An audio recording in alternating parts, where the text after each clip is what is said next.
Alors, rencontre qui aura donc lieu quelques jours avant le G7. De toute façon, c'est pas le sujet principal de cette rencontre. Le sujet principal de cette rencontre, c'est notamment la question de la paix dans le monde, des relations internationales et des relations avec la Russie. Il est normal que nous ayons des relations avec la Russie. Et cette rencontre intervient quelques jours avant le G7 qui aura lieu entre le 24 et le 26 août à Biarritz.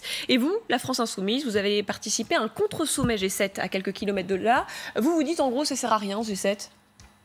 Ah bah, ça sert surtout à ce que les différentes oligarchies, les différents pays industrialisés, les différentes puissances économiques s'entendent sur le reste du monde. C'est à ça que ça sert. D'un point de vue, au niveau, j'allais dire, de ce qui est avancé, par exemple, sur la paix dans le monde, au niveau de ce qui est des avancées en matière de lutte contre le réchauffement climatique, en matière de coopération internationale, le moins qu'on puisse dire, c'est que c'est pas au G7 où ça se passe.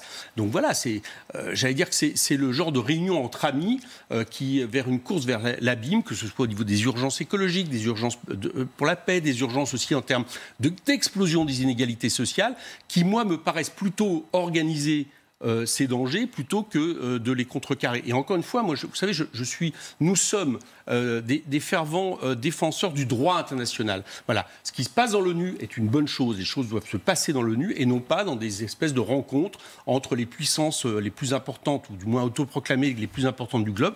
Donc nous opposons. C'est pour ça que je serai effectivement à partir de demain à Hendaye, et mercredi je fais un débat à 11h du matin, notamment avec David Cormand, Olivier Besancenot et Aurélie Trouvé d'Attaque. Donc dans ce cadre-là, il n'y a pas d'intérêt à ce que Vladimir Poutine réintègre ce qui redeviendrait le G8. Mais moi, non, vous savez, nous, on est contre le G7 et le G8, parce que, encore une fois, je l'ai expliqué, c'est pas là que ça devrait se passer, ça doit se passer à l'ONU.